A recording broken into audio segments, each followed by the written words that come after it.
Hello dear students. तो कैसे हो आप लोग? आशा करता हूँ आप सभी स्वस्थ होंगे, मस्त होंगे और शानदार तरीके से अपनी स्टडी में लगे होंगे। तो बात करते हैं आज की इस क्लास में। आज की इस क्लास में हम अपनी बुक मानव भूगोल के मूल सिद्धांत का चैप्टर नंबर 7 कौन सा है? वो है परिवहन एवं संचार। इस चैप्टर को बढ़िया शानदार नोट्स के आधार पर पढ़ने वाले हैं। यानी कहने का मतलब है परिवहन और संचार से संबंधित मैंने यानी इस चैप्टर से संबंधित ऐसे शानदार नोट्स है वो आप लोगों के लिए तैयार किए हैं कि चैप्टर को दोबारा पढ़ने की आवश्यकता नहीं पड़ने वाली है।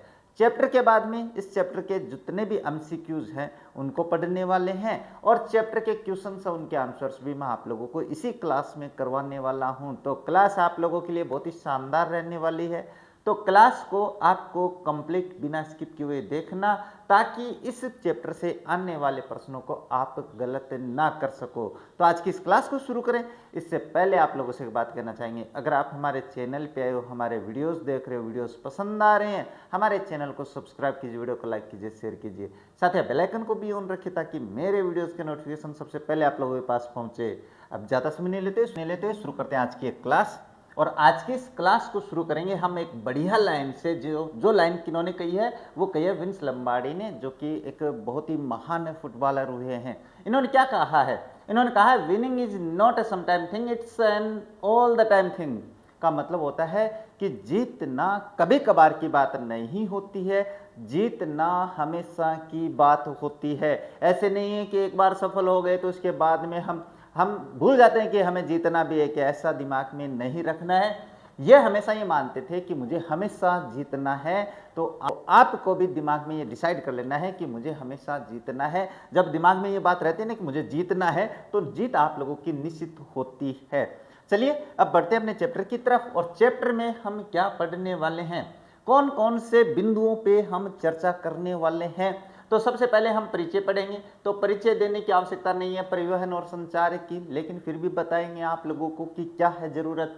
परिवहन के प्रकार पढ़ेंगे जिसमें अपन स्थल परिवहन पढ़ लेंगे, जिसमें अपन जल परिवहन पढ़ लेंगे, जिसमें अपन हवाई परिवहन पढ़ लेंगे, जिसमें अपन ये क्या है पाइपलाइन परिवहन ये भी पढ़ लेंगे। सर पाइपलाइन से भी परिवहन होता है? बिल्कुल होगा, चिंता मत करो। इसके बाद में संचार पढ़ेंगे और साइबर स्पेस इंटरनेट है ये पढ़ने वाले हैं। तो ये सारे बिंदु मैं आप लोगों के क्लियर करने वाला हूं। आपको तुरंत समझ में आ जाएगा कि हाँ सर बढ़िया पढ़ाए हो आप। तो इसके बाद में चलिए सबसे पहला प्रश्न दिमाग में क्या आता है जब अपन ये चैप्टर शुरू करते हैं ना, तो दिमाग में पहला प्रश्न आता है परिवहन एवं संचार की आवश्यकता क्यों है सर? इसकी आवश्यकता हमें क्यों पड़ी? हम वही ठीक थे आदि मानव में हुलुलु करते हुए रहते और शिकार करते खाते मस्त रहते जिंदगी में, है ना? ऐसा नहीं है। चलिए मैं बता देता हूँ। हम थोड़ा सा चलते हैं। हमारा जब मानव है वो आदि मानव की कैटेगरी में रहने शुरू कर दिया था, तो आदि मानव के समय में चलते हैं एक बार। जब अपन यहाँ पे चलते हैं तो क्या होता था भाई? ये ऐसा होता था कि जो व्यक्ति है थोड़ा दिमाग आना शुरू हो गया तो इन्होंने अपना यहाँ पे झोपड़ी बनानी शुरू कर दी। अब यहाँ पे झोपड़ी बनाने का मतलब ये है कि यहाँ पर सारी आवश्यकताएं नहीं होती थी भाई। तो फिर यहाँ से क्या होता था, मान के चलिए इस क्षेत्र की सारी वस्तुएं जो दैनिक जीवन में काम आती हैं वो खत्म हो गई मान के चलिए। तो फिर ये यहाँ से अपने कबीलों को हटाते और यहाँ आ जाते। अब यहाँ पे आने से क्या हो गया भाई? यहाँ पे आने से फिर यहाँ पे अपने पास क्या होता था कि जो यहाँ की सामग्री है वो अगर समाप्त नहीं होती तो ठीक है, समाप्त होते ही फिर ये यहाँ से स्टार्ट होते यहाँ पे आके बस जाते। तो आदि मानव जो है वो अपना जीवन इसी प्रकार से बिताता था, यानी खुद चल के चला जाया करता था दूसरे स्थानों पे जहाँ पे वो वस्तुएं होती थी। फिर धीरे धीरे अपने पास पहिए का आविष्कार हुआ भाई। धीरे धीरे इंसान ने क्या है, पहिए का आविष्कार कर लिया। अब इंसान तो बड़ी खतरनाक चीज है भाई, तो उसने पहिए का आविष्कार किया और पहिए पे जब उसने किसी चीज को रखा और जब उससे सामान अपने पास आसानी से जाने लग गया, भारी सामान, तब उसको एहसास हुआ कि हम तो यहीं पे रुकेंगे भाई, हम आगे हम पूरे कबीले को लेके नहीं जाएंगे। अब यहाँ पे सपोजिंग कीजिए कुछ अपने समाप्त हो गया है और वो यहाँ पे रखी हुई है, तो फिर यहाँ से इसको यहीं पे ले जाना शुरू कर दिया। तो यहाँ से जब सामान यहाँ पे आने लग गया तो लोगों के स्थायी घर बन गए भी। लोगों के क्या हो गए? स्थायी घर हो गए। तब लोगों को ज़्यादा दिक्कत नहीं होती थी। तो ये अपने पास इनको परिवहन की आवश्यकता क्यों होती थी? सामग्री को यहाँ अपने पास लाने के लिए परिवहन की आवश्यकता होती थी। तो ये तो हो गई अपने पास। हमारे पुराने ज़माने में जब हम इंसानों से क्या थे, ये कहते हैं ना कि बंदरों के जो बंदर है वो हमारे पूर्वज हैं। तो जब हम आदि मानव के जीवन में प्रवेश कर रहे थे तब की कहानी तो होती है ये। अब आप कहोगे सर आपने तो उस जमाने की कहानी सुना दी, आज क्यों आवश्यकता है, आज का कारण क्या है? तो चलिए एक बढ़िया सा एग्जाम्पल इसके लिए भी बता देते हैं। एक कंपनी आई भाई यहाँ पे सीमेंट फैक्ट्री का यहाँ पे क्या हो गया, निर्माण हो गया भाई। तो आप लोगों को क्या लगता है कि सीमेंट के लिए जो सामग्री चाहिए वो सारी यहीं पे मिल जाएगी? नहीं, बिल्कुल नहीं मिलेगी। मान के चलिए सीमेंट में एक बड़ा ही बढ़िया जो अपने पास धातु चाहिए होती है, धातु नहीं है, धातु होती है वो, जैसे जिप्सम की आवश्यकता होती है। और जिप्सम की अगर अपन बात करें, है ना, जिप्सम की बात करें तो ये अपने पास यहाँ पे नहीं है। तो फिर क्या करेंगे, जिप्सम की मात्रा आपके पास यहाँ पे अधिक है भाई, ये मान के चल लेते हैं। राजस्थान में अपने पास सीमेंट की फैक्ट्री है और अपने पास बिहार में ना, बिहार या यूपी में आपके पास जिप्सम की मात्रा बहुत है। तो फिर क्या करेंगे, फिर यहाँ से जिप्सम निकलेगा और यहाँ इस कंपनी में पहुँचाया जाएगा, यही तो होगा। तो आपको क्या लगता है, इंसान ले आएंगे यहाँ पे? इंसान तो नहीं ला पाएंगे। जब इंसान इस अपने सामग्री को नहीं पहुँचाएंगे तो इंसानों को आवश्यकता पड़ेगी ऐसे ट्रकों की, ऐसे वाहनों की आवश्यकता पड़ेगी। अब वाहनों की ऐसी आवश्यकता पड़ेगी तो फिर अपने पास क्या, ये सामग्री यहाँ पे पहुँच जाएगी। दूसरा कारण मैं बता देता हूँ एक और, ये तो हो गई अपने पास सीमेंट, बड़ी वाली बात। अब छोटी वाली बात बता देता हूँ। अब ये इंसान है, यहाँ पे बसे हुए इंसान है। अब इन इंसानों का घर एक यहाँ पे दूसरी बस्ती है। अब इस बस्ती से अपने पास संपर्क बनाएंगे, तो संपर्क कैसे बनाएंगे भाई? यहाँ पे ये मान के चलो यहाँ के व्यक्ति को यहाँ पे जाना है और अगर वो पैदल चलना शुरू कर देवे, जैसे हम पुराने जमाने में यात्रा करते थे, तो पैदल चलते चलते ये मान के चलो यहाँ से अपन चले और यहाँ पे 8 दिन अपन को लगते हैं। ये नहीं, 8 दिन नहीं, हम 12 दिन करते हैं भाई। तो इसका मतलब है यहाँ से जब अपने पास कोई समाचार आता था कि भाई यहाँ पे कोई 110 साल के दादाजी हैं, वो चले गए हैं, तो फिर दादाजी के यहाँ से यात्रा शुरू होती थी आने की और वो दादाजी का जो दिन है ना वो पूरे हो जाते थे।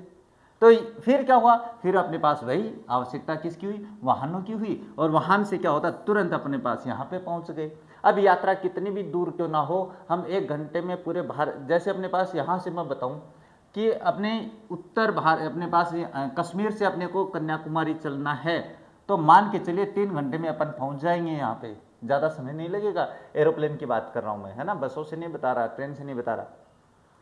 तो इसका मतलब क्या हुआ कि परिवहन एक वो साधन है, मैं अब अच्छी सी परिभाषा बता देता हूँ। परिवहन एक वो संसाधन है, एक वो साधन है जिससे एक सामग्री को या इंसान को एक स्थान से दूसरे स्थान पर पहुंचाता है, वो परिवहन होता है। अब बात करें संचार की, संचार की क्यों आवश्यकता पड़ी सर? तो चलिए संचार के बारे में भी छोटी सी बात बता देते हैं। अब संचार के लिए मैं ज़्यादा पीछे नहीं चलूँगा भाई, है ना। संचार के लिए हम राजा महाराजा के समय में चलते हैं। अपने जब राजा हुआ करते थे, अपने जब राजस्थान की बात कर रहा हूँ, जब भी राजा का शासन हुआ करता था तो पहले टेलीफोन मोबाइल तो थे नहीं, तो फिर राजा अपने हाथों से अपनी मोहर लगा के संदेश भेजा करता था दूसरे राजा के पास। अब उसको जाने में यहाँ पे घोड़े पे, पैदल, कैसे भी जाते तो समय लगता था। तो फिर इंसान ने क्या आविष्कार किया, टेलीफोन का आविष्कार किया। इसके बाद की बात बता रहा हूँ, टेलीफोन का आविष्कार किया। वैसे टेलीफोन का बहुत पहले आविष्कार हो गया था, अब लेकिन भारत में नहीं था, उस समय की बता रहा हूँ मैं। हाँ, तो अपने पास क्या हो गया, यहाँ पे समाचार। अब टेलीफोन से क्या होता था कि जो अपन घर बैठे ना तुरंत कॉल कर दिया करते थे और समाचार पहुँच। अब एक तो ऐसे आवश्यकता पड़ी। अब ये मान के चलिए वही बात हो गई कि आपके पास किसी दादाजी जो 110 साल के हो चुके हैं, उनके समाचार पहुंचाने हैं, तो समाचार अगर अपन पत्थर से पहुंचाएंगे, और पत्र पहले लोग पैदल या घोड़े पे बैठ के या वैसे जाया करते थे, तो पत्र आते आते यहाँ पे 7 दिन लग जाते थे और वापस यहाँ पे आते आते आपके पास 7 दिन लग जाते थे। तो इसका मतलब दादाजी तो वैसे भी चले गए। यही बात मैं समझा रहा हूँ। तो संचार का मतलब होता है अपनी बात को दूसरे स्थान पर पहुंचाने का जो माध्यम होता है उसे संचार कहते हैं। अब ये प्रश्न दोनों की बात हो चुकी है, परिवहन और संचार, दिमाग में आ गया होगा। तो चलिए अब चलते हैं, अपने पॉइंट वाइज चलेंगे, परिचय में चलते हैं। देखो सबसे पहले परिचय करेंगे। परिचय इंट्रोडक्शन होना जरूरी भी है। जैसे आपका इंट्रोडक्शन आपने करवाया नहीं कि सर मैं आपकी क्लास यहाँ से देख रहा हूँ, मैं आपकी क्लास यहाँ से देख रहा हूँ, आपने तो नहीं करवाया। तो इस वीडियो में है ना अपना इंट्रो जरूर दे देना। हाँ चलिए, मूल अवधारणा क्या है भाई? देखो, प्राकृतिक संसाधन, आर्थिक क्रियाकलाप और बाजार हमेशा एक ही स्थान पर नहीं होते, जो मैंने बता दिया आप लोगों को।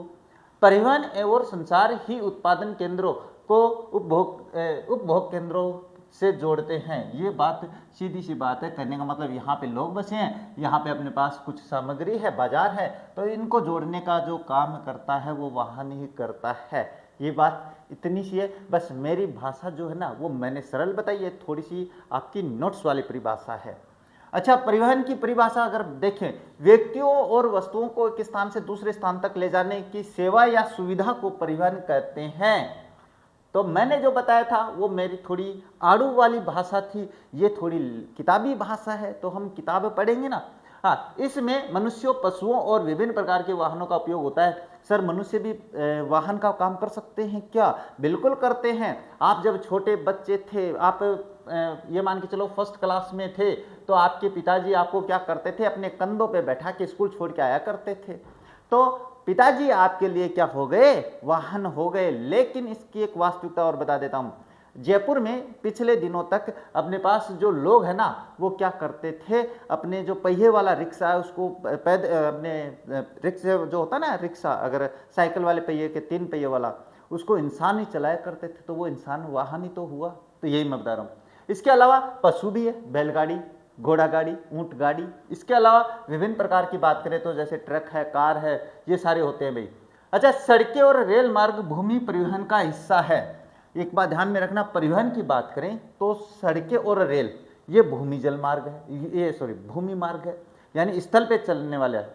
लेकिन जबकि जलमार्ग और हवाई मार्ग परिवहन के अन्य 2 साधन भी हैं। ऐसा नहीं है कि हम जमीन पे ही चलने वाले रह गए हैं। हम इंसान हैं, हमारा बस चले तो हम मंगल पे भी बस जाएंगे भाई, क्योंकि लगे हुए हैं हमारे कौन से स्पेस एक्स के मालिक एलन मस्क लगे हुए हैं कि मैं तो मंगल पे बसाऊंगा लोगों को। हाँ, लोगों का सपना है भाई। लेकिन हाँ, इसके बाद में बात करें तो ये हवाई जलमार्ग और हवाई मार्ग 2 अन्य है। पाइपलाइनें, ये देखो पाइपलाइनें जो बताया था, प्राकृतिक गैस और अयस्क जैसी सामग्रियों का तरल रूप में ले जाती है। यानी ये जो पाइपलाइन है ना, ये भी आपके पास वाहन का काम करती है, जो कि पेट्रोलियम है, प्राकृतिक गैस है, अयस्क जैसी अपने पास तरल रूप में है, उसको एक स्थान से दूसरे स्थान पे ले जाते हैं। जैसे मैं एक बात बताता हूँ, आपके यहाँ पे नल है, नल तो होगा, नल में पानी भी आता है, तो पानी का आप मटके में लेके आते हो? नहीं, तो फिर वो पाइपलाइन से आपके यहाँ पे आता है, यानी टंकी से पाइप आती है, सीधे पानी सीधे आपके घर। अगर हम पानी को वहाँ से लेकर आएंगे तो कितना समय लगेगा? वहाँ से टंकी से डायरेक्ट पाइपलाइन से। तो पाइपलाइन भी आपके पास परिवहन का काम करती है। अच्छा, इतनी बात समझ में आई। तो परिवहन जाल क्या होता है? परिवहन जाल क्या होता है? देखो, जब कई स्थानों को मार्गों, सड़कों, रेल द्वारा आपस में जोड़ दिया जाता है तो उसे परिवहन जाल कहते हैं। ये ध्यान में रखना, पूछ सकता है। 1.5 नंबर का क्वेश्चन ये आ सकता है। वैसे 1.5 नंबर का 30 शब्दों में पूछते हैं, लेकिन फिर भी 1 नंबर वाला आ सकता है, या अपने पास खालिस्तान वाला आ सकता है। तो ध्यान में रखना, जब कई स्थानों को, मार्गों को वाहनों द्वारा या अपने पास क्या है, ये देखो, सड़कों या रेल द्वारा जोड़ दिया जाता है तो परिवहन जाल कहलाता है। अब इसमें डायग्राम बनाने की आवश्यकता तो है नहीं मुझे। अच्छा, परिवहन की विधाएं या प्रकार, परिवहन कितने प्रकार के होते हैं? तो 4 प्रकार तो मैंने बता दिया आप लोगों को। कौन कौन से? स्थल, जल, वायु और पाइपलाइन। तो अब देखते हैं, हाँ, क्या है परिवहन के मुख्य साधन? स्थल, जल, वायु और पाइपलाइन है। तो ये मैंने बता दिया भाई। स्थल परिवहन की बात करें, इसमें सड़कें और रेल मार्ग शामिल है। इसके अलावा जल परिवहन में ये भारी और सस्ते सामान के अंतर्राष्ट्रीय व्यापार के लिए सबसे उपयुक्त होता है। ये समुद्रों से, नहरों से, नदियों से होता है। वायु परिवहन की बात करें, सबसे तेज और कीमती सामान के लिए श्रेष्ठ है। अब मैं बता देता हूँ इसका क्यों। देखो, एरोप्लेन में अपने को कोई सामग्री कश्मीर से कन्याकुमारी, कश्मीर से, है ना, वो गाना था ना, मैं कन्याकुमारी, वह याद नहीं आ रहा है मुझे, नहीं सुना देता। वहाँ कश्मीर से हमें कन्याकुमारी पे एक सामग्री पहुँचानी है, जो कि एक मतलब अगर ट्रेन से भेजेंगे तो 3 दिन में तो खराब हो जाएगी। तो खराब होने वाली सामग्री और महंगी सामग्री को प्लेन से भेजा जाता है। तो ये हो गया। अच्छा, पाइपलाइन की बात करें तो इनका उपयोग जल, पेट्रोलियम, प्राकृतिक गैस और तरल अयस्कों को के परिवहन के लिए किया जाता है। तो चारों मैंने बता दिए हैं। अब एक नोट और लिखा मैंने, अब इसमें एक खास बात बता देता हूं। कम दूरी के लिए और घर घर तक डिलीवरी के लिए सड़क परिवहन सस्ता और तेज है। होम डिलीवरी वाली बात है भाई, है ना, घर बैठे पिज्जा ऑर्डर कर देते हो। क्यों कर देते हो? क्योंकि आपके द्वार तक सड़क पहुंचती है। इसके बाद में हाँ, माल का अंतर्राष्ट्रीय परिवहन समुद्री जहाजों द्वारा किया जाता है। अब एक बात ध्यान में रखना, अगर अपन अंतर्राष्ट्रीय स्तर पे व्यापार कर रहे हैं तो अंतर्राष्ट्रीय जो दो देश है वो आपस में स्थल से नहीं जुड़े होते हैं। जैसे मैं बात करूँ अमेरिका और भारत के बीच में स्थल नहीं है, तो फिर अपने पास से क्या समुद्र से जाएगा, तो फिर ये अपने पास समुद्री जहाजों द्वारा किया जाएगा। देश के भीतर लंबी दूरी तक भारी मात्रा में माल ले जाने के लिए रेल परिवहन सबसे प्रयुक्त होता है, मालगाड़ी जिसको बोलते हैं। उच्च मूल्य वाले, हल्के और जल्दी खराब होने वाले सामानों को हवाई मार्ग से ले जाना सबसे अच्छा होता है। तो ये हो जाता है विधायी या प्रकार। अच्छा, नेक्स्ट बात करें तो भूमि परिवहन में आ जाते हैं। अब भूमि परिवहन में बात करें तो कौन से हो गए, आपके पास हो गया जो सड़कें हैं वो हो गई, ट्रेन जो पटरियां हैं वो हो गई, रेल मार्ग हो गया, और आपके पास एक और है पाइपलाइन भी भूमि परिवहन में शामिल होता है। तो चलिए, पहिए के आविष्कार के साथ ही बैलगाड़ियों और वैगनों का उपयोग महत्वपूर्ण हो गया था। मैंने समझा दिया शुरू में ही, अपन जब आदि मानव में चल जीवन जी रहे थे ना, वही जीवन अच्छा था। आजकल भाग दौड़ भरी जिंदगी में ना अपन खुद के बारे में सोचना भूल गए हैं। उस समय क्या करते थे, उल्ला लाला करते थे, फल तोड़ते थे, शिकार करते थे, खाते थे, मस्त रहते थे, बस इतना ही तो काम था। इसके बाद में हम तकनीकी में आ गए कि मुझे ये चाहिए, मुझे ये चाहिए, मुझे वो चाहिए, मैं एरोप्लेन खरीदूंगा, मैं पता नहीं क्या क्या खरीदूंगा। फिर इच्छाएं, इंसान है ना, इंसान की जो इच्छाएं हैं वो बड़ी होती जाती है। अच्छा, इसके बाद वस्तुओं और सेवाओं का अधिकांश परिवहन भूमि मार्ग से होता है। बिल्कुल सही बात है। 18वीं शताब्दी में भाप के इंजन के आविष्कार के बाद परिवहन में क्रांति आ गई। जेम्स वॉट ने जैसे ही अपने पास भाप के इंजन का आविष्कार किया तो फिर अपने पास क्रांति ऐसी आई कि लोग एक दूसरे को देखकर अपने पास तरक्की करने लग गए।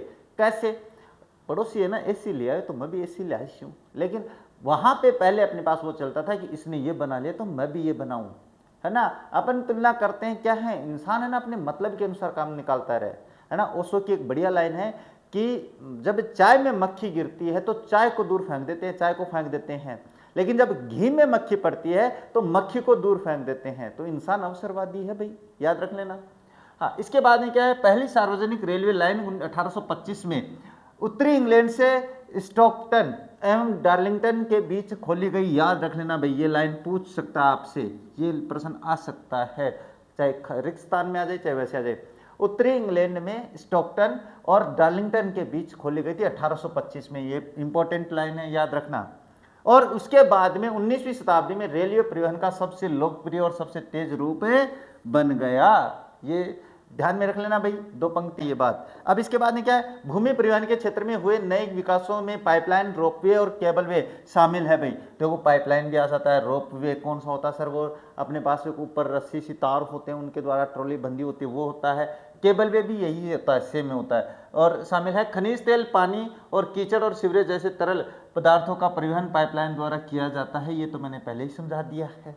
अच्छा, अब चलते हैं आगे चले तो सड़कों के बारे में थोड़ी सी विस्तार से अध्ययन कर लेते हैं, करना भी जरूरी है भाई। रेल परिवहन की तुलना में कम दूरी के लिए सड़क परिवहन सबसे किफायती है। अब ट्रेन तो क्या है कि लंबी दूरी तक, क्या है, कश्मीर से तो कन्याकुमारी तक चलती है, तो वहां से कोयले लेकर चलती है, कन्याकुमारी पहुंच जाती है, कन्याकुमारी से वापस चलते है कश्मीर पहुंच जाती है। तो वो अपने पास ज़्यादा सामान ढोने के लिए, लेकिन कम अगर अपने पास सामग्री हो तो इनकी तुलना के लिए सड़क परिवहन ठीक होता है। जैसे मुझे 100 किलोमीटर 200 किलोमीटर चलना है तो ये ज़्यादा सरल सस्ता पड़ता है। सड़क मार्ग से माल परिवहन का महत्व बढ़ता जा रहा है, क्योंकि ये घर घर सेवा प्रदान करता है। सड़कें अपने घर तक आती है, इसीलिए हम घर बैठे पिज्ज़ा ऑर्डर कर देते हैं और पिज्ज़ा बैठ के खा लेते हैं, कहीं जाने की आवश्यकता नहीं होती है। बरसात के मौसम में कच्ची सड़कें वाहनों के चलने लायक नहीं रह जाती है। एक समस्या आ जाती है सड़कों पे कि जैसे ही बारिश होती है तो जो कच्ची सड़कें होती हैं वो टूट जाती है, ऊबड़ खाबड़ हो जाती है, गड्ढे हो जाते हैं, तो वाहनों के लिए अच्छी नहीं होती है। इसके बाद और भारी बारिश और बाढ़ के दौरान पक्की सड़कें बुरी तरह प्रभावित होती है, लेकिन अगर उस क्षेत्र में बाढ़ आ जाए तो पक्की सड़कें भी खराब हो जाती है, फिर समस्या हो जाती है, फिर हमें एयर जो परिवहन है उसका प्रयोग करना होता है। विश्व में मोटर योग्य सड़कों की कुल लंबाई लगभग 15 मिलियन किलोमीटर है भाई, ध्यान में रख लेना भाई। कितनी है विश्व में मोटर योग्य मतलब चलने, जो वाहन चल सके उनकी दूरी इतनी है, जिसमें से उत्तरी अमेरिका का हिस्सा 33% है। ये बढ़िया पॉइंट है, याद कर लेना। उत्तरी अमेरिका में सबसे ज्यादा सड़कों का जाल बिछा है। जब सड़क नेटवर्क यातायात की मांग को पूरा करने में असमर्थ होता है तो जाम लग जाता है। शहरी सड़कें लगातार यातायात जाम से ग्रस्त रहती है। दिन के कुछ विशेष समय पर सड़कों पर यातायात प्रवाह के चरम उच्चतम बिंदु और निम्नतम बिंदु देखे जा सकते हैं। ये पॉइंट मैं समझा देता हूँ। कहना क्या चाहता है यहाँ पे, कहना ये चाहते हैं भाई कि मान के चलिए कि शहरों में जो सड़कें हैं उनका जाल तो बहुत हो गया है। अब जाल बहुत हो गया तो वाहन भी ज़्यादा जाएंगे, वाहन ज़्यादा जाएंगे तो ट्रैफिक भी रहेगा। अब क्या होता है कि समय अपने पास शहरों में क्या है, जो शहर होते हैं वहाँ पे अपने पास एक समय होता है जहाँ पे उच्चतम ट्रैफिक मिलता है और निम्नतम ट्रैफिक मिलता है। तो मैं समय बता देता हूँ। सुबह 8 से 10 बजे के बीच में शहरों में क्या है, ट्रैफिक ज़्यादा मिलता है, क्योंकि ये वो समय होता है जब ऑफिस वाले ऑफिस जाते हैं, मजदूर है वो मजदूरी करने जाता है, किसान है वो खेतों में जाता है। किसान तो होते नहीं है शहरों में, लेकिन फिर भी मैं बता देता हूँ। इसके अलावा जो कामगार होते हैं वो काम करने के लिए जाते हैं, फैक्ट्री वाले जो मजदूर है वो भी यहीं पे जाते हैं। इसके अलावा कुछ और, जैसे सब्जी मंडी से है ना, सब्जी मंडी में भीड़ लगी है, वो इसीलिए लगी है, सुबह सुबह सब्जी मंडी में भी आते हैं किसान अपनी सामग्री, तो सारे लोग इस समय निकलते हैं। लेकिन निम्नतम बिंदु अगर मैं बात करूं तो 12 से 2 बजे का समय जो होता है, 12 से 4 बजे बता देता हूं मैं, 4 बजे का जो समय होता है ये अपने पास निम्नतम बिंदु होता है जहां पर सड़कों पर बहुत ही कम ट्रैफिक देखने को मिलता है भाई। क्यों? इस दौरान लोग अपने पास ऑफिस में, काम में सभी लगे रहते हैं, तो कोई सड़कों पे दिखाई नहीं देता। आप प्रैक्टिकल में देख सकते हो भाई। तो बस यही मैं बता रहा था आप लोगों को। नेक्स्ट, राजमार्ग क्या होते हैं भाई? अब ये भी तो पता होना चाहिए ना, सड़कों के बारे में जान लिया तो राजमार्ग क्या है? राजमार्ग दूर दराज के स्थानों को जोड़ने वाली पक्की सड़कें होती हैं। राजमार्ग स्टेट हाईवे जिसको अपन कहते हैं, एक तो होता है एनएच, एक होता है एसएच, यानी नेशनल हाईवे और स्टेट हाईवे। तो नेशनल हाईवे में बात करें तो राजमार्ग दूर दराज के स्थानों को जोड़ने वाली पक्की सड़कें होती हैं। जैसे मैंने बता दिया कि कश्मीर से कन्याकुमारी, वो एक अपने पास ट्रायंगल भी चल रहा है ना, उसके बारे में भी चर्चा करेंगे। इनका निर्माण इस प्रकार किया जाता है कि वाहनों का निर्बाध आवाजाही हो सके। निर्बाध का मतलब होता है बिना बाधा के। अब ये मान के चलिए एक एनएच हाईवे जा रहा है भाई, एनएच हाईवे मतलब नेशनल हाईवे, वो जा रहा है और वो अगर अपने बाजार के बीच के कर देंगे तो बाजार में सड़कें वगैरह बहुत कुछ होती है, छोटे वाहन भी बहुत होते हैं, तो वहाँ पे तो फिर जाम लग जाएगा। बड़े वाहन कहाँ से निकलेंगे? तो फिर इनको क्या करते हैं, बाईपास निकालते हैं। जैसे जयपुर में अपने एक रिंग रोड बन रही है ऐसे, है ना, ये जानते हो क्या जयपुर में रिंग रोड? ये अपना जयपुर है, ये रिंग रोड इस तरीके से जाएगी भाई, ये इस तरीके से जाएगी, यहाँ पे जयपुर को छोड़ते हुए निकलेगी इस तरीके से, है ना। तो ये हाईवे जो है ना, ये रिंग रोड क्यों बनाई जा रही है? ताकि जयपुर में वाहनों को जाना ही ना पड़े। रिंग रोड मतलब आउटर रोड, जयपुर के बाहर की। अच्छा, ये सड़कें 80 मीटर चौड़ी हो सकती हैं भाई। जो नेशनल हाईवे है वो 80 मीटर चौड़े हो सकते हैं, जिनमें निर्बाध यातायात प्रवाह को सुगम बनाने के लिए अलग अलग यातायात लेन, पुल, फ्लाईओवर और दोहरी सड़कें होती हैं। ये मैंने बता दिया अभी आप लोगों को। विकसित देशों में हर शहर और बंदरगाह शहर राजमार्गों से जुड़ा होता है। उत्तरी अमेरिका में राजमार्गों का घनत्व अधिक है, लगभग 0.65 किलोमीटर प्रति वर्ग किलोमीटर है भाई। यानी कहने का मतलब 1 किलोमीटर का अगर ये क्षेत्र है तो इसमें 650 मीटर की मैं बताऊं तो 0.65 का मतलब 1 किलोमीटर का दायरा क्या होता है, 1000 मीटर ऐसे, 1000 मीटर ऐसे, तो 1 किलोमीटर का दायरा होगा। इसमें 600 मीटर यहाँ पे, 600 मीटर, 650 यहाँ पे, 650 यहाँ पे, इस तरीके से अगर अपन देखें तो 0.65 किलोमीटर प्रति वर्ग किलोमीटर के दायरे में फैला है उत्तरी अमेरिका में सबसे ज़्यादा। प्रशांत तट पश्चिम पर स्थित शहर अटलांटिक तट पूर्व पर स्थित शहरों से अच्छी तरह से जुड़े हैं। देख लो भाई, प्रशांत तट जो पश्चिम में है स्थित शहर अटलांटिक और पूर्व पर स्थित शहरों से अच्छी तरह जुड़े हुए हैं। इतनी लंबी दूरी में अपने पास सड़कें हैं, वो इस देश में, उत्तरी अमेरिका में फैली है भाई।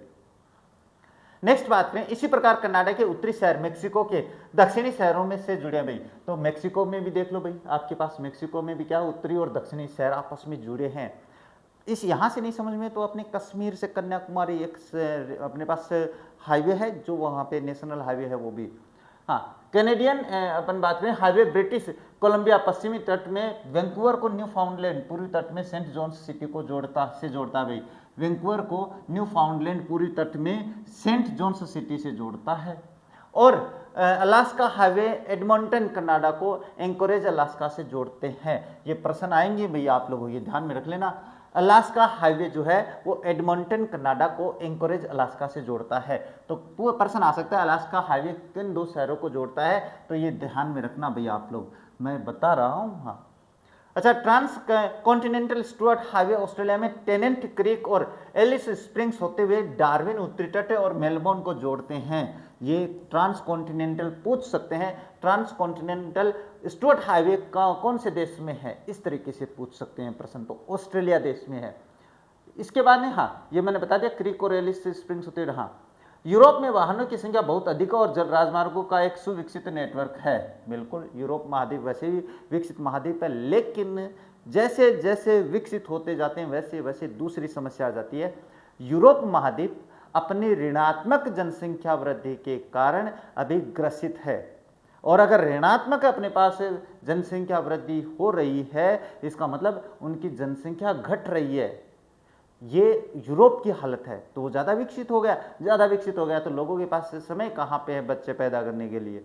फिर वो अपने ज़्यादा विकसित होंगे तो लोग है ना अपने पास अपने ही विकास में लगे रहते हैं। तो वो होता है, जनसंख्या हमारे भारत जैसा बढ़ाता है, जहाँ पर लोग बेरोजगार फैले हैं, बोले कि चलिए कोई नहीं बच्चे पैदा करते हैं, बस ये चल रहा है अपने भारत में। तो हाँ, यूरोप में वाहनों की संख्या बहुत अधिक है और राजमार्गों का एक सुविकसित नेटवर्क है, ये बता दिया भाई। रूस में यूराल पर्वतमाला के पश्चिम में स्थित औद्योगिक क्षेत्र में एक सघन राजमार्ग नेटवर्क विकसित है जिसका केंद्र मॉस्को है भाई, याद रख लेना भाई। रूस में यूराल पर्वतमाला के पश्चिम में स्थित औद्योगिक क्षेत्र में एक सघन राजमार्ग नेटवर्क विकसित है जिसका केंद्र मॉस्को है। महत्वपूर्ण, मॉस्को व्लादिवोस्तोक राजमार्ग पूरी क्षेत्र की सेवा करता है। याद रख लेना, मॉस्को व्लादिवोस्तोक कहाँ का राजमार्ग है, तो रूस का है। चीन में राजमार्ग पूरे देश को आपस में जोड़ते हुए, जैसे कि सुंगत्सो वियतनाम सीमा के पास, संघाई मध्य चीन और ग्वांगझाओ दक्षिण और बीजिंग उत्तर में जोड़ता है। तो ये याद रख लेना भाई, हाँ, चारों दिशाओं को कवर अप कर रहे हैं। नेक्स्ट बात करते हैं, तो आता है अफ्रीका में एक राजमार्ग उत्तर से अल्जीरियस को गिनी में कोनाक्री से जोड़ता भाई। अफ्रीका में बात करें तो राजमार्ग जो उत्तर में जो राजमार्ग है अल्जीरियस को गिनी में कोनाक्री से जोड़ता है। ये पूछ सकता है अल्जीरियस को गिनी में या कोनाक्री वो कहाँ पे है। तो इसके बाद में क्या है, भारत में कई राजमार्ग है जो प्रमुख कस्बों और शहरों को आपस में जोड़ते हैं। अब ध्यान में रखना जो मैं बता रहा हूँ भाई, वाराणसी को कन्याकुमारी से जोड़ने वाला राष्ट्रीय राजमार्ग संख्या 7 NH7 देश का सबसे लंबा राजमार्ग है। आ जाएगी बात समझ में, चलिए फिर, है ना, चलिए क्या हो जाता है बीच बीच में।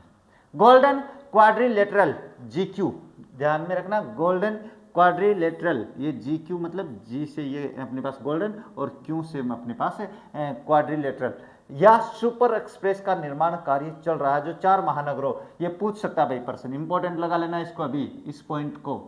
क्या कर रहा है, जो 4 महानगरों नई दिल्ली, मुंबई, बेंगलोर, चेन्नई, कोलकाता और हैदराबाद। अब आप कहोगे सर 4 कैसे, तो चारों महानगरों को तो जोड़ ही रहा है, साथ में बेंगलोर और हैदराबाद को भी जोड़ रहा है। इसका मतलब ये होता है, ऐसे नहीं कि मैंने यहाँ पे 4 महानगर, तो चारों महानगर इसमें अपने शामिल हो गए हैं।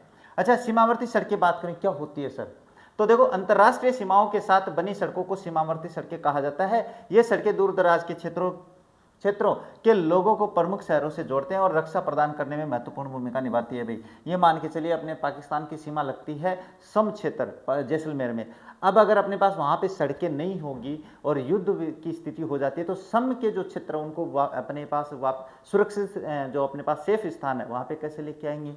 तो यही अपने पास अंतर्राष्ट्रीय सड़कें होती हैं, सीमावर्ती सड़कें होती हैं। लगभग सभी देशों में सीमावर्ती गांवों और सैन्य शिविरों तक माल पहुंचाने के लिए ऐसी सड़कें मौजूद है, प्रत्येक देश में बनाई जाती है सीमा के सहारे। अच्छा, नेक्स्ट बात करें तो क्या आता है, रेलवे की बात करते हैं। सड़कों के बारे में पूरा मैटर कंप्लीट, अब सड़कों के बारे में कंप्लीट हो चुका, तो चलिए आगे देखते हैं। रेलगाड़ी भारी सामान और यात्रियों को लंबी दूरी तक ले जाने का एक स्थलीय परिवहन साधन है, अच्छी बात है, याद रख लेना भाई। यूरोप में दुनिया के सबसे सघन रेल नेटवर्क में से एक है। बेल्जियम में, याद रखना भाई, बेल्जियम में 6.5 वर्ग किलोमीटर क्षेत्र में 1 किलोमीटर रेलवे लाइन के साथ उच्चतम घनत्व है।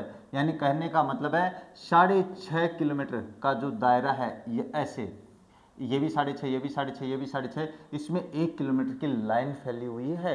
तो सबसे ज़्यादा घनत्व है अपने पास यहाँ पे बेल्जियम में। अच्छा, इनमें से कई देशों में माल ढुलाई की तुलना में यात्री परिवहन अधिक महत्वपूर्ण है। लंदन और पेरिस में भूमिगत रेल व्यवस्था का विशेष महत्व है। तो भूमिगत का मतलब क्या होता है भाई? भूमिगत का मतलब है आपके पास भूमिगत है ना यहाँ पे, हाँ भूमिगत यानी अंडरग्राउंड जिसको अपन कहते हैं। यूरो टनल ग्रुप द्वारा संचालित चैनल टनल इंग्लैंड से होकर गुजरती है और लंदन को पेरिस से जोड़ती है भाई। ये यूरो टनल का नाम याद रखना भाई, यूरो टनल ग्रुप द्वारा संचालित है ना, चैनल टनल बोलते हैं, जो कि अपने पास इंग्लैंड से होकर गुजरती है और लंदन को पेरिस से जोड़ती है। इसके बाद अंतर महाद्वीपीय रेलवे लाइनों ने अब हवाई और सड़क परिवहन मार्गों जैसी तेज और अधिक लचीली परिवहन प्रणालियों के मुकाबले अधिक अपना महत्व खो दिया भाई। अब इसमें क्या हुआ कि जब से पहले अपने पास दो देशों के बीच में ट्रेन चलती थी, तो अब हवाई मार्ग का साधन हो गया, बसें ज़्यादा तेज़ी से पहुंचने लग गई है, तो इसका जो महत्व है वो थोड़ा कम हो गया है। अच्छा, इसके बाद में बात करते हैं नेक्स्ट बात करें तो रूस में देश के कुल परिवहन का लगभग 90% हिस्सा है रेलवे द्वारा संचालित होता है। रूस की बात है, जिसका यूराल पर्वतमाला के पश्चिम से एक बहुत ही सघन नेटवर्क है। यहाँ पे ऐसा क्यों भाई, ये ऐसा क्यों? तो देखो, रूस जो है ना वो अपने पास दुनिया का सबसे बड़ा ऐसे फैला हुआ क्षेत्र है भाई। अपने पास ऊपर के हिस्से में, दुनिया में ऊपरी हिस्से में है ना, तो वहाँ पे अपने पास अब रूस इतना बड़ा है कि इस क्षेत्र से आते आते इसमें जो समय जोन है ना वो भी बदल जाते हैं। तो यहाँ से सामान अगर बसों में जाएगा तो बस में तो बहुत ज़्यादा समय लगेगा, खराब भी हो जाएगा, सुरक्षित भी नहीं रहेगा। तो वहाँ पे ट्रेनों की आवश्यकता ज़्यादा होती है, तो इसीलिए बता रहे हैं भाई लगभग 40% है वहाँ पे। सबसे सघन रेल नेटवर्क पूरी मध्य अमेरिका के अत्यधिक औद्योगिकरण और शहरीकृत क्षेत्र उससे सटे कनाडा में पाया जाता है। तो सबसे ज़्यादा सघन नेटवर्क पूरी मध्य अमेरिका में है, अधिक औद्योगिकरण और शहरीकृत क्षेत्र की बात कर रहा हूँ। कनाडा में रेलवे सार्वजनिक क्षेत्र में है और विरल आबादी वाले क्षेत्र में व्यापक रूप से वितरित है। इसके बाद पश्चिम पूर्व ऑस्ट्रेलियाई राष्ट्रीय रेलवे लाइन पर्थ से सिडनी तक पूरे देश में फैली है। ये ध्यान में रखना भाई, ये कौन से पश्चिम पूर्व है? पश्चिम पूर्व क्या है? ऑस्ट्रेलियाई जो राष्ट्रीय रेलवे लाइन है वो पर्थ से सिडनी में फैली हुई है। ये जो है ना, पर ये मैं मानचित्र में भी दिखाऊंगा आप लोगों को भाई, हाँ, तक पूरे देश में फैली हुई है। न्यूजीलैंड की रेलवे लाइनें मुख्य रूप से उत्तरी द्वीप में कृषि क्षेत्रों की सेवा के लिए बनाई गई है। ये भी बढ़िया पॉइंट है, याद रख लेना। नेक्स्ट बात करें तो दक्षिण अमेरिका में रेल नेटवर्क दो क्षेत्रों में सबसे सघन है। यानी दक्षिण अमेरिका जो है वहां पे दो क्षेत्र हैं जहां पे रेलवे बहुत ही ज्यादा सघन का मतलब गहन है, अर्थात अर्जेंटीना का पंपास, अर्जेंटीना का नाम याद रखना पंपास, और ब्राजील का कॉफी उत्पादक क्षेत्र। यहाँ पे अपने पास क्या है? रेलवे लाइन सघन रूप से फैली है, क्योंकि अपने पास जो पंपास क्षेत्र वो घास के मैदान है ना, और अपने पास ये जो कॉफी उत्पादक क्षेत्र है वहाँ पे क्योंकि कॉफी को पहुँचाना पड़ता है दूसरे स्थान पे, जो मिलकर दक्षिण अमेरिका की कुल मार्ग लंबाई का 40% है भाई। दो ही अपने पास स्थानों पे क्या है? दक्षिण अमेरिका का 40% हिस्सा रेलवे का है, वहाँ पे फैला हुआ है। अच्छा, Peru, Bolivia, Ecuador, Colombia, Venezuela में बंदरगाहों से आंतरिक क्षेत्रों के तक छोटी एकल पथ वाली लाइनें हैं जिनमें कोई अंतर संबंधी लिंक नहीं है भाई। ये तो छोटे छोटे वो अपने पास क्षेत्र है जहाँ पे अपने एक लाइन यानी सिंगल लाइन जिसको अपन कहते हैं। एशिया में रेल नेटवर्क सबसे सघन जापान, चीन और भारत के घनी आबादी वाले क्षेत्रों में है। एशिया में बात करें तो अपने पास जैसे अपने जापान है, चीन है और भारत है, इनकी जो सघन आबादी वाला क्षेत्र वहाँ पे है भाई, क्योंकि जैसे मुंबई है अपना, तो मुंबई में रेलवे नेटवर्क बहुत फैला हुआ है। कलकत्ता में देख लो रेलवे लाइन बहुत फैली हुई है। तो ये अपने पास सघन आबादी वाले क्षेत्रों में रेल लाइन। बिहार देख लो, आपके पास रेल मार्ग अपेक्षाकृत कम है और अन्य देशों में रेल मार्ग अपेक्षाकृत कम है। अफ्रीका महाद्वीप दूसरा सबसे बड़ा महाद्वीप होने के बावजूद भी केवल आपके पास 40,000 किलोमीटर रेलवे लाइन वाला क्षेत्र है। अफ्रीका महाद्वीप भाई दूसरा सबसे बड़ा महाद्वीप है, लेकिन उसके बावजूद भी यहाँ पे 40,000 किलोमीटर क्षेत्र में ही लाइनें फैली हुई है, जिसमें अकेले दक्षिणी अफ्रीका का हिस्सा 18,000 किलोमीटर है, जिसमें जो नीचे दक्षिणी अफ्रीका देश है उसमें 18,000 किलोमीटर सड़कें जो रेल लाइन है वो बिछी हुई है, जिसका कारण सोने, हीरे और तांबे के खनन गतिविधियों का केंद्रीकरण है। बस यही कारण है अफ्रीका की कहानी। इसके बाद सबसे सघन रेल नेटवर्क पूर्वी मध्य अमेरिका में अत्यधिक औद्योगिकरण और शहरीकृत क्षेत्र और उससे सटे कनाडा क्षेत्र में पाया जाता है भाई। ये रिपीट हो गया है, इसको छोड़ते हैं, रिपीट हो चुका है। इसके बाद में ये भी रिपीट हो चुका है, चलिए कोई बात नहीं, पढ़ चुके अपन। अब चलते हैं ट्रांस कॉन्टिनेंटल रेलवे, यानी कुछ अपने पास पार महाद्वीपीय चलने वाले रेलवे लाइन जिनका नामकरण दिया गया नाम है, उनके बारे में जानकारी ले लेते हैं। बढ़िया है, इनके बारे में प्रश्न पूछे जाएंगे आप लोगों से। तो सबसे पहले पढ़ेंगे transcontinental railway. Transcontinental का मतलब होता है पार महाद्वीपीय रेलवे लाइन होती है, उसको कहते हैं ट्रांस कॉन्टिनेंटल। महाद्वीप के आर पार चलने वाली रेल पटरियां महाद्वीप के दोनों सिरों को जोड़ती है, ट्रांस कॉन्टिनेंटल कहलाती है। ये लोग बस अपने पास ट्रांस कॉन्टिनेंटल रेलवे या किसको कहते हैं तो ये लाइन बता देना भाई। इनका निर्माण आर्थिक और राजनीतिक कारणों से किया गया था ताकि विभिन्न दिशाओं में लंबी दूरी की यात्रा को सुगम बनाया जा सके। यानी कहने का मतलब ये क्यों बिछाई गई थी भाई, पार महाद्वीपीय, जैसे एशिया के अपने पास आर पार चलने का मतलब है एशिया महाद्वीप के सभी देशों को जोड़ती है वो लाइन, वो होती है आपके पास ट्रांस कॉन्टिनेंटल। या इसमें इनमें सबसे महत्वपूर्ण निम्नलिखित है भाई, ये कुछ महत्वपूर्ण जो ट्रांस कॉन्टिनेंटल रेलवे है इनके बारे में सबसे बात करें तो ट्रांस साइबेरियन है भाई।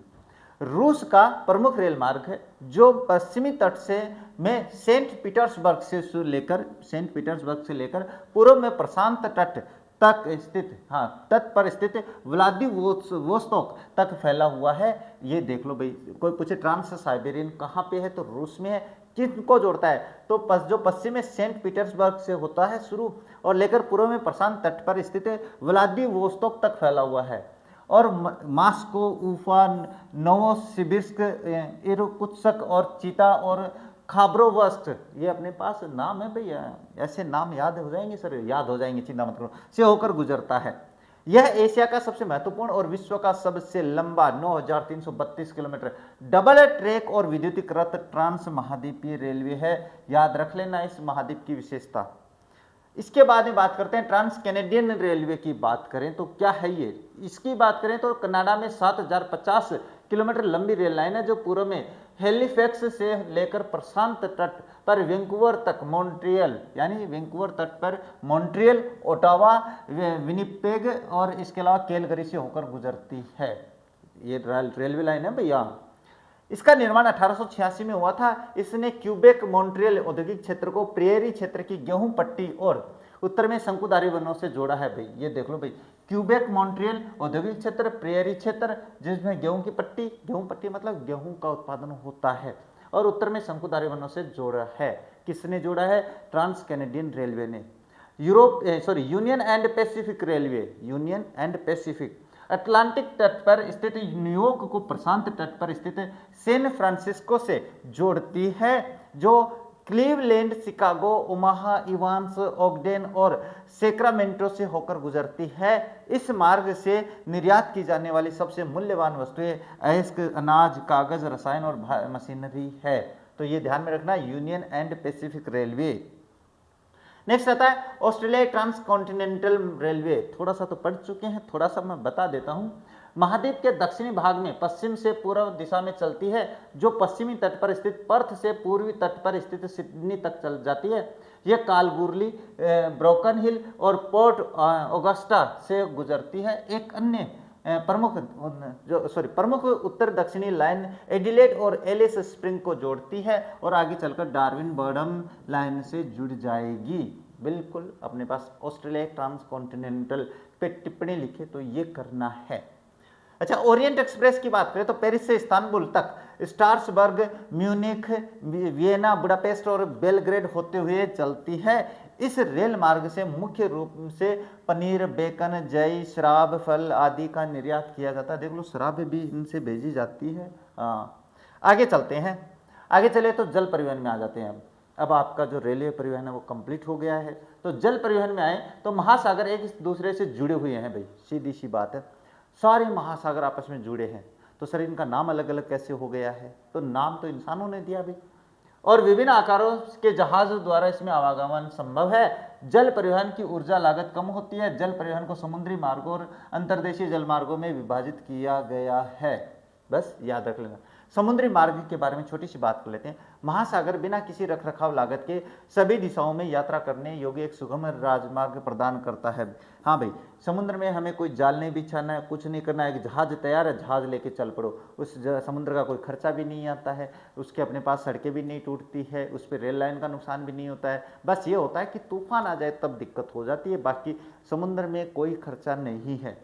आधुनिक यात्री जहाज और मालवाहक जहाज रडार, वायरलेस और अन्य उपकरणों से सुसज्जित होते हैं। अब आजकल तो जहाज है वो ऐसे चलने लगे जो कि अपने पास मालवाहक है, इसमें रडार, वायरलेस ऐसी सारी सुविधाएं हैं भाई वहाँ पे, पहले ऐसे नहीं था। नाशवान वस्तु के लिए प्रशिक्षित कक्षों, टैंकरों और विशेष जहाजों के विकास से माल परिवहन में भी सुधार हुआ है। अपने प्रशिक्षित को क्या होता है, अपने पास जैसे केमिकल वगैरह से क्या छिड़काव करने से अपने पास वो खराब नहीं होता, तो वो होते प्रशिक्षित, प्रशिक्षित या प्रशिक्षित को बोलते हैं उन्हें। कंटेनरों के उपयोग से दुनिया के प्रमुख बंदरगाहों पर माल की आवाजाही आसान हो गई है, बिल्कुल ये भी सही बात है। नेक्स्ट बात करते हैं सब महत्वपूर्ण समुद्री जलमार्ग की बात करें तो जैसे रेलवे कॉन्टिनेंटल पड़े ना बने, कॉन्टिनेंटल रेलवे मार्ग, वैसे ही अपने पास समुद्री जलमार्ग है। उत्तरी अटलांटिक समुद्र मार्ग, यह मार्ग उत्तरी पूर्वी अमेरिका और उत्तरी पश्चिमी यूरोप को जोड़ता है। याद रख लेना कि उत्तरी अटलांटिक समुद्री मार्ग किसको जोड़ता है, उत्तरी पूर्वी अमेरिका और उत्तरी पश्चिमी यूरोप को जोड़ता है, जो विश्व के 2 औद्योगिक रूप में विकसित क्षेत्र है। विश्व के 1/4 विदेशी व्यापार का संचालन इसी मार्ग से होता है, यानी 25% जो अपने पास है क्या है व्यापार इसी लाइन से होता है। इसलिए विश्व का सबसे व्यस्त मार्ग है और इसे मुख्य मार्ग बिग ट्रंक रूट कहा जाता है। याद रख लेना भाई, बिग ट्रंक रूट किसे कहते हैं, उत्तरी अटलांटिक समुद्र मार्ग को कहते हैं। भूमध्य सागर हिंद महासागर समुद्री मार्ग, यह समुद्री मार्ग प्राचीन विश्व के मध्य से होकर गुजरता है और पोर्ट शहीद, अदन, मुंबई, कोलंबो और सिंगापुर इस मार्ग पर स्थित कुछ महत्वपूर्ण बंदरगाह भी हैं भाई, याद रख लेना, अभी याद रह जाएगा, आगे देख लेंगे। और इसके बाद में केप ऑफ गुड होप समुद्री मार्ग, बढ़िया है, इसके बारे में आने की संभावना है। यह व्यापार मार्ग अत्यधिक औद्योगिकृत पश्चिमी यूरोप क्षेत्र को पश्चिमी अफ्रीका, दक्षिणी पूर्व एशिया और ऑस्ट्रेलिया और न्यूजीलैंड की वाणिज्यिक, कृषि और पशुधन अर्थव्यवस्थाओं से जोड़ता है। दक्षिणी अटलांटिक समुद्री मार्ग की बात करें तो अटलांटिक महासागर के पार एक महत्वपूर्ण मार्ग जो पश्चिमी यूरोपीय और पश्चिमी अफ्रीकी देशों को दक्षिणी अमेरिका से ब्राजील, अर्जेंटीना और उरुग्वे से जोड़ता है। दक्षिणी अमेरिका और अफ्रीका में सीमित विकास और जनसंख्या के कारण इस मार्ग पर यातायात काफ़ी कम है, ये याद रख लेना भाई। चलिए अब आगे चलें तो दौड़ते हैं आगे। हाँ, उत्तरी प्रशांत समुद्री मार्ग की बात करें तो देखो, यह समुद्री मार्ग उत्तरी अमेरिका के पश्चिमी तट स्थित बंदरगाहों को एशिया के बंदरगाहों से जोड़ता है। कौन सा उत्तरी प्रशांत समुद्री मार्ग, किसको, उत्तरी अमेरिका के पश्चिमी तट की बात कर रहा हूँ भाई। अमेरिकी पक्ष में Vancouver, Seattle, Portland, San Francisco, Los Angeles इसके अलावा तथा एशियाई पक्ष में Yokohama, Kobe, Shanghai, Hong Kong, Manila, Singapore शामिल है भाई, ये आपस में जोड़ता है इनको। दक्षिण प्रशांत समुद्री मार्ग की बात करें तो यह समुद्री मार्ग पनामा नहर के माध्यम से पश्चिमी यूरोप और उत्तरी अमेरिका को ऑस्ट्रेलिया, न्यूजीलैंड और प्रशांत महासागर के बिखरे हुए द्वीपों से जोड़ता है। इस मार्ग का उपयोग हांगकांग, फिलीपींस और इंडोनेशिया तक पहुंचने के लिए भी किया जाता है, याद कर लेना इनको, अब ज़्यादा समझाने की आवश्यकता नहीं है, तो इसलिए मैं तटीय जल परिवहन किसको कहते हैं, लंबी तट रेखाओं वाले देशों जैसे कि अमेरिका, चीन और भारत के लिए तटीय जल परिवहन एक सुविधाजनक परिवहन माध्यम है। यूरोप में शेंजेन राज्य तटीय जल परिवहन के लिए सबसे उपयुक्त स्थान पर स्थित है, जो एक सदस्य देश के तट को दूसरे सदस्य देश के तट से जोड़ता है। ये तटीय जल परिवहन हो जाता है। नेक्स्ट बात करें शिपिंग नहरें क्या होती है भाई। शिपिंग नहरें भी तो होती है ना, कि नहरों के माध्यम से, मैंने बताया शुरू में, स्वेज और पनामा नहरें 2 महत्वपूर्ण मानव निर्मित नौवहन नहरें या जलमार्ग है, जो पूर्वी और पश्चिमी दोनों दुनियाओं के लिए वाणिज्य के प्रवेश द्वार के रूप में कार्य करती है, ये बताएंगे भाई आप लोगों को। अच्छा, स्वेज नहर की बात करते हैं पहले। यह नहर 1869 में मिस्र में उत्तर में पोर्ट सईद और दक्षिण में पोर्ट स्वेज के बीच भूमध्य सागर और लाल सागर को जोड़ती है भाई, ये नहर जोड़ती है। यह यूरोप को हिंद महासागर का एक नया प्रवेश द्वार प्रदान करती है और केप ऑफ गुड होप मार्ग की तुलना में लिवरपूल और कोलंबो के बीच सीधे समुद्री मार्ग की दूरी को कम करती है। प्रतिदिन लगभग 100 जहाज इस नहर से गुजरते हैं और प्रत्येक जहाज को इससे पार करने में 10 से 12 घंटे लगते हैं। ये मैंने आपको मैप में बताया था किस तरीके से काम करता है, तो ये तो एक बार अपन पढ़ रहे हैं, आपको प्रैक्टिकल दोबारा दिखाऊंगा मैं। अच्छा, पनामा नहर क्या है? ये नहर पूर्व में अटलांटिक महासागर को पश्चिम में प्रशांत महासागर से जोड़ती है। इसका निर्माण पनामा सिटी और कोलोन के बीच पनामा इस्तमुस पर अमेरिकी सरकार द्वारा किया गया, जिसने दोनों ओर 8 किलोमीटर क्षेत्र की खरीदा और इसे नहर क्षेत्र नाम दिया। इससे न्यूयॉर्क और सैन फ्रांसिस्को के समुद्र के बीच समुद्री मार्ग की दूरी 13,000 कम हो गई है भाई। अब 13,000 किलोमीटर घूम के जाए तो वो देखो कितना महंगा पड़ेगा। तो ये नहरें इसीलिए बनाई गई थी, मैंने बताया भी है। ये प्रश्न भी आएंगे भाई पक्का, स्क्रीनशॉट ले लेना भाई इनका। तो और ये पीडीएफ है ना, आपको वीडियो के डिस्क्रिप्शन बॉक्स में भी मिल जाएगी, चिंता मत करो। अगर स्क्रीनशॉट नहीं भी ले रहे हो तो कोई बात नहीं है। अंतर्देशीय जलमार्ग की बात करें तो जो अंतर्देशीय मतलब नदियां, नहरें और झीलें, तटीय क्षेत्र अनादिकाल से महत्वपूर्ण जलमार्ग भाई। नदियां, नहरें ये अनादिकाल से चली आ रही हैं। अंतर्देशीय जलमार्गों का विकास चैनल की नौगम्य चौड़ाई और गहराई, जल प्रवाह में निरंतरता और उपयोग में लाई जा रही है परिवहन औद्योगिक प्रौद्योगिकी पर निर्भर करता है। इसके बाद में राइन जलमार्ग की बात करते हैं भाई। तो इसका मतलब है कि अंतर्देशीय मतलब दो देशों के बीच से जो नहरें, नदियां बह रही हैं वो होता है। तो इसमें देखो राइन नदी जर्मनी और नीदरलैंड से होकर बहती है।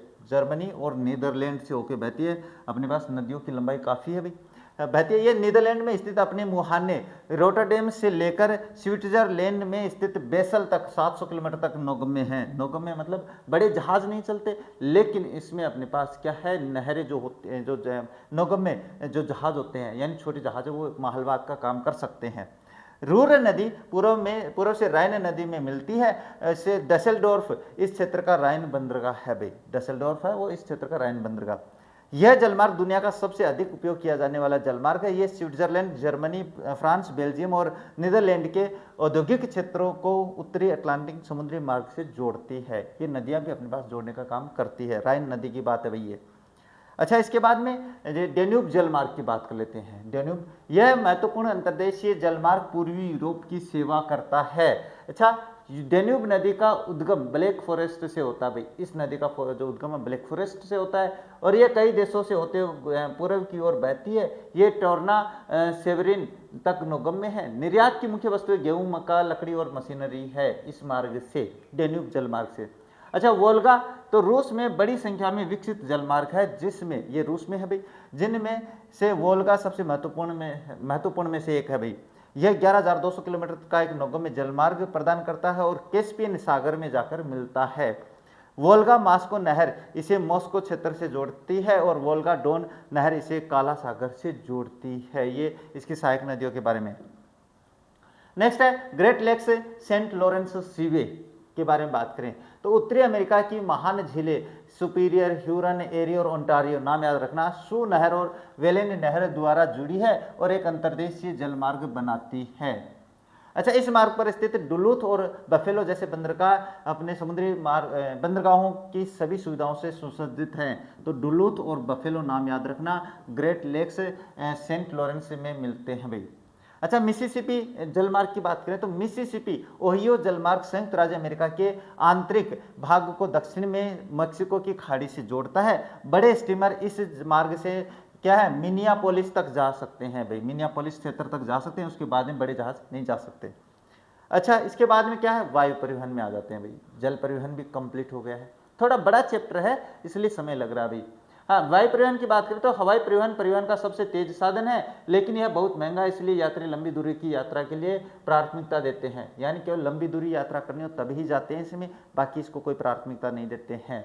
अच्छा, इसके बाद में यह अक्सर दुर्गम क्षेत्रों तक पहुंचने का एकमात्र साधन होता है। जैसे अपने पास पहाड़ी क्षेत्रों पर जाना होता है तो ट्रेन, बसें तो नहीं जा सकती, तो फिर ये होता है।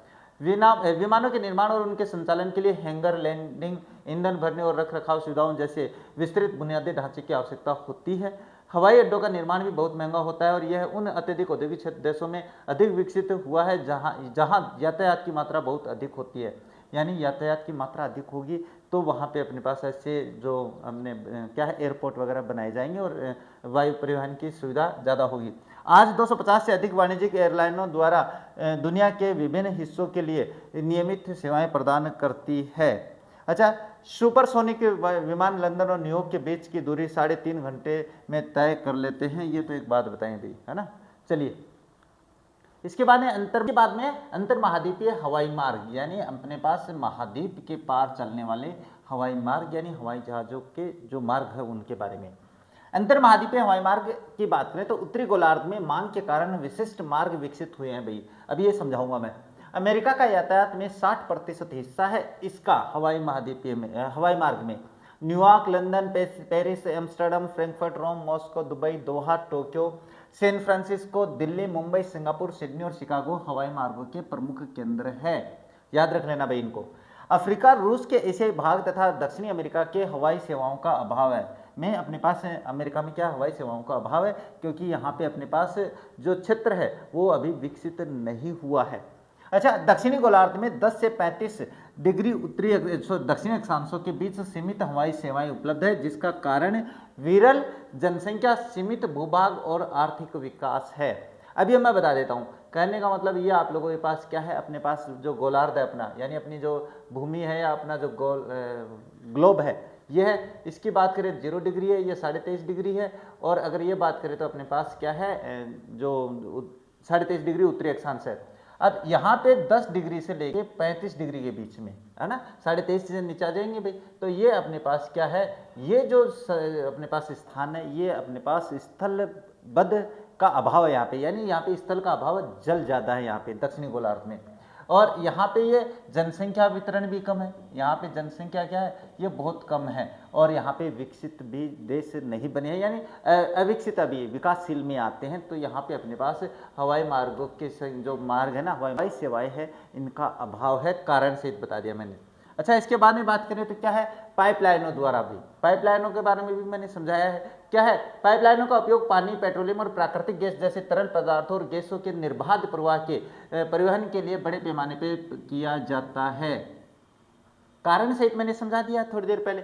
अमेरिका में तेल उत्पादक क्षेत्रों में से उपभोक्ता क्षेत्रों तक तेल पाइपलाइनों का एक सघन नेटवर्क मौजूद है भाई। अमेरिका विकसित देश है, तो वहाँ पे हर तरीके के जो परिवहन है वो विकसित किए गए हैं, चाहे वो अपने पास सड़क में देख लो, चाहे वो अपने पास जल में देख लो, चाहे वो वायु सेवा में देख लो, और चाहे वो अपने पास पाइपलाइन सेवा में देख लो। बिग इंच एक ऐसी प्रसिद्ध पाइपलाइन है जो मेक्सिको की खाड़ी के तेल कुओं से पेट्रोलियम को उत्तर पूर्वी राज्यों तक ले जाती है।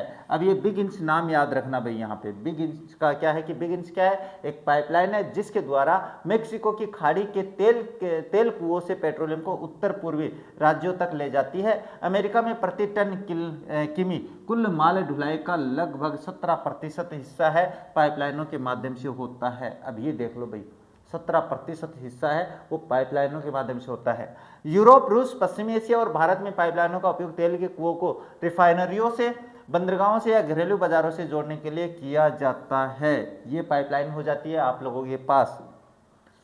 नेक्स्ट आते हैं अब संचार में। संचार में चले तो संचार के बारे में मैंने बता दिया, अपने मन की बात दूसरों तक पहुंचाने की जो साधन होते हैं, पहुंचाने के लिए जो साधन होते हैं वो संचार कहलाते हैं।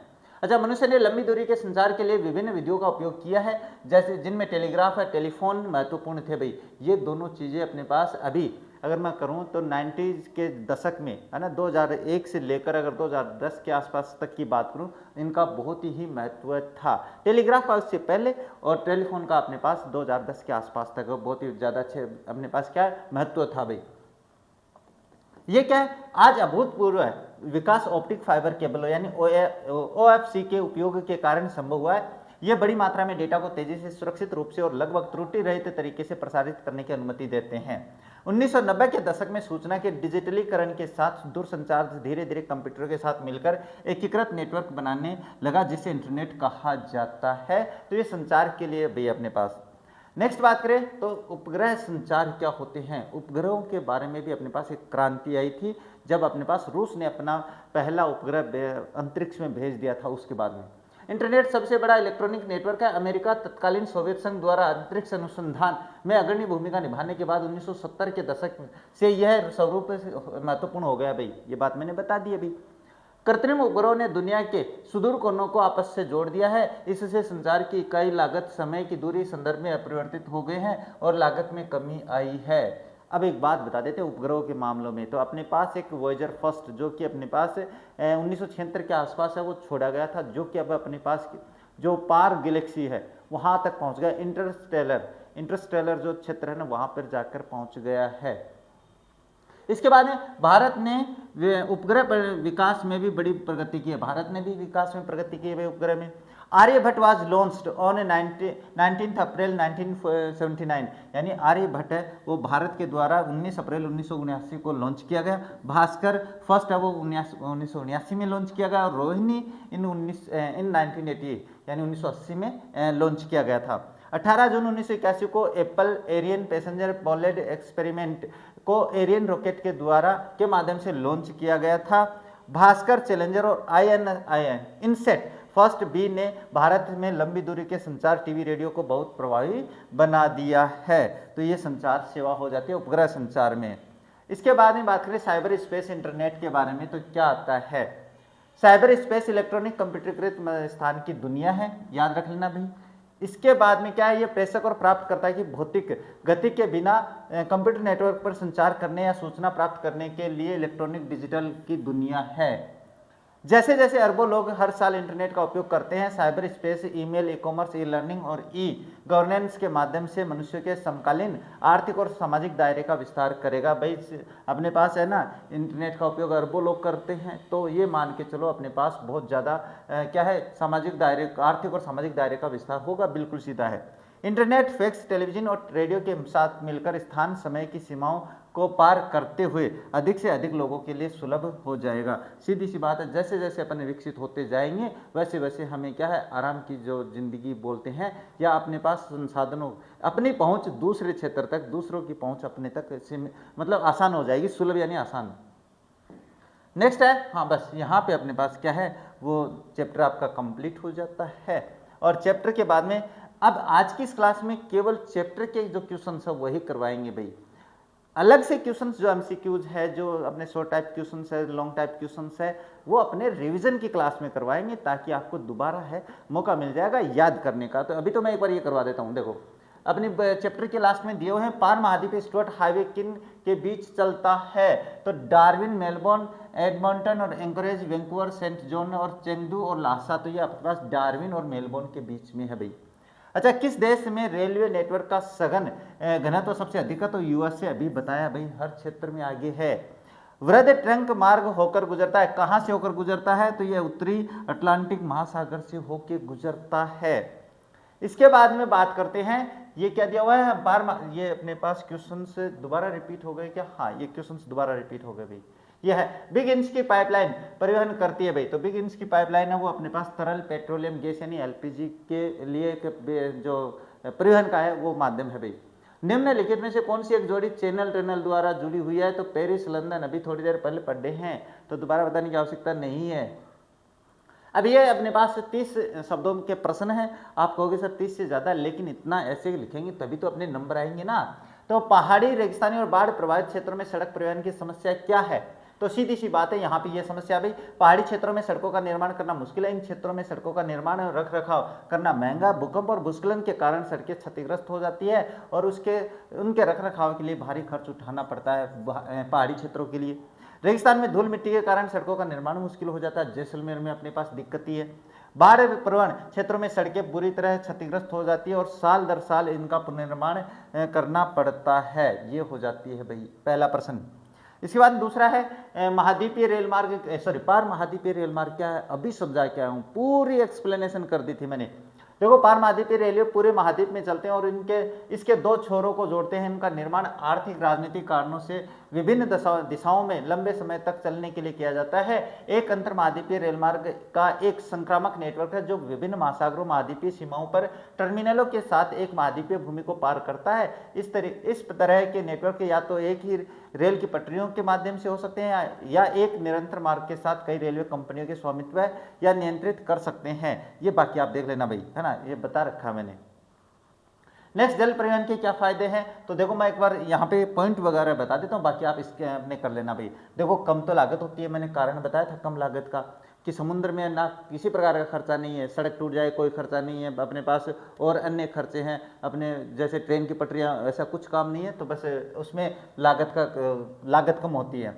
बड़ी क्षमता, बड़े क्षेत्र पे अपने पास पूरे विश्व को उसने पानी में घेर रखा है भाई, महासागरों ने 75% लगभग पानी है अपने पास है ना। तो फिर वो आपस में जुड़े हैं, लचीली सेवा है, सुरक्षा है, बाढ़ और इसके दौरान भी अपने पास क्या, जब सेवाएं बाधित हो जाती है तो यही काम आता है, तो ये देख लेना आप लोग। नेक्स्ट आता है, कथन को स्पष्ट करें। एक सुप्रबंधित प्रणाली, परिवहन प्रणाली में विभिन्न प्रकार एक दूसरे के संपूरक होते हैं। ये मैं समझा देता हूँ संपूरक का मतलब। मैं ये कहूँ कि जैसे सड़कें हैं, इसके अलावा रेल है, इसके अलावा अपने पास वायुयान है, तो ये आपस में प्रतिस्पर्धा नहीं रखते हैं कि भाई अपने पास ट्रेन का ज़्यादा विकास हो जाएगा तो अपने पास बसों के अंदर कमी हो जाएगी, यानी सड़कों में कमी आ जाएगी, ऐसा नहीं है। ये एक दूसरे के संपूरक है भाई। देखो, परिवहन के विभिन्न तरीके प्रतिस्पर्धी नहीं, लेकिन प्रकृति में पूरक है। पूरक का मतलब एक दूसरे के जुड़े हुए एक दूसरे से। विशिष्ट परिस्थितियों में सभी का अपना महत्व है। एक अच्छी तरह से प्रबंधित परिवहन प्रणाली में विभिन्न प्रकार निम्नलिखित तरीकों से एक दूसरे से पूरक है भाई। देखो, सबसे पहले भारी मशीनरी के लिए अपने पास क्या परिवहन का प्रयोग किया जाएगा, तो इसके लिए परिवहन क्या है, मशीनरी को दूसरे देशों में आयात किया जाता है। तो परिवहन का कोई अन्य साधन जल परिवहन जितना सहायक नहीं हो सकता है। जब तत्काल टेलीग्राम विदेशों में वितरित किए जाने हैं तो अपने पास क्या है, ये हवाई परिवहन सबसे उपयोगी होता है। इसके अलावा जब हल्के वजन वाले उच्च मूल्य के सामान वितरित किए जाते हैं तो हवाई परिवहन दूसरे की तुलना में अपने पास ज़्यादा अच्छे रहते हैं। माल क्या है, भारी माल और यात्रियों को लंबी दूरी पर ले जाने के लिए अधिक उपयोगी है। सड़क परिवहन सड़क परिवहन द्वार से द्वार सेवाओं और माल की आवाजाही और कम दूरी पर लोगों के लिए उपयोगी है। वे रेलवे, जलमार्ग और वायुमार्ग जैसे परिवहन के लिए अन्य साधनों से जुड़ने के रूप में भी कार्य करते हैं। सीधी सी बात है, आप एयरपोर्ट घर से तो जाएगा नहीं, हवाई जहाज घर पे तो आएगा नहीं लेने के लिए, तो सड़क से तो जाएंगे। ये इसलिए यदि तरलीकृत पेट्रोलियम या अन्य तरल पदार्थ ले जाने हैं तो पाइपलाइन परिवहन के अन्य सभी साधनों से बेहतर साबित होती है। तो अपना अपना क्या है, स्थान रखे हुए हैं भाई अच्छे तरीके से। अच्छा, वे कौन से तरीके हैं जिनके द्वारा साइबर स्पेस मनुष्य के समकालीन आर्थिक और सामाजिक स्पेस का विस्तार करेगा, तो ये अपने पास साइबर स्पेस वाला आ जाता है भाई। तो ध्यान में रख लेना, ये उत्तर कर लेना, ये प्रश्न है। साइबर स्पेस इलेक्ट्रॉनिक कंप्यूटरकृत अंतरिक्ष की दुनिया, ये वर्ल्ड वाइड वेब WW से जैसे इंटरनेट द्वारा शामिल किया गया है। ये प्रेषक और रिसीवर के भौतिक आंदोलन के बिना कंप्यूटर नेटवर्क पर जानकारी को संप्रेषित या एक्सेस करने के लिए इलेक्ट्रॉनिक डिजिटल दुनिया है। इसे इंटरनेट के रूप में जाना जाता है। साइबर स्पेस मनुष्य के समकालीन आर्थिक और सामाजिक स्थान का विस्तार करेगा भाई। अब इसमें देख लो, ईमेल है, मैंने बता दिया थोड़ी देर पहले, ईमेल से आप अपना जो मैसेज है उनका आदान प्रदान कर सकते हो। ई कॉमर्स क्या होता है, व्यापार जो होता है वो होता है, तो ये देख लेना। ई शिक्षा जैसे मैं आप लोगों को दे रहा हूँ। ई प्रशासन जहाँ पे अपने पास सरकार है वो ऑनलाइन काम करती है। और ई प्रशासन, ये दोबारा आ गई भाई लाइन, तो कोई बात नहीं है, ये आपके पास हो जाता है। हाँ, ये आपकी क्लास है वो कंप्लीट हो जाती है। यानी कहने का मतलब है अपने पास अपना चैप्टर है वो अब कंप्लीट हो चुका है। और कंप्लीट का मतलब है कि हमने इस चैप्टर के बहुत ही शानदार नोट्स है वो पढ़ लिए हैं। इस चैप्टर के जो इस चैप्टर के MCQs हैं, बाकी तो मैं आप लोगों को रिवीजन की क्लास में करवा दूंगा। इसके अलावा अपने पास जो long type short type question है वो भी पढ़ लिए हैं। तो मेरे हिसाब से क्लास आप लोगों को समझ में आ गई होगी। और अगर नहीं समझ में आई है तो आप कमेंट कर देना। अगली बार रिवीजन में इससे भी आसान नोट्स है वो मैं आप लोगों के लिए बनाकर लेकर आने वाला हूं। तो अगर क्लास आप लोगों को पसंद आई तो वीडियो को लाइक और शेयर जरूर कर देना। और चैनल पे पहली बार आए हो तो चैनल को सब्सक्राइब कर बेल आइकन को ऑन रखना, ताकि मेरे वीडियोस की नोटिफिकेशन आप लोगों के पास पहुंच जाए। तो बस आज की इस क्लास को इन्हीं शब्दों के साथ कंप्लीट करते हैं और मिलते हैं आप लोगों से अपनी नेक्स्ट क्लास में। तब तक देखते रहिए हमारे चैनल। जय हिंद, जय भारत।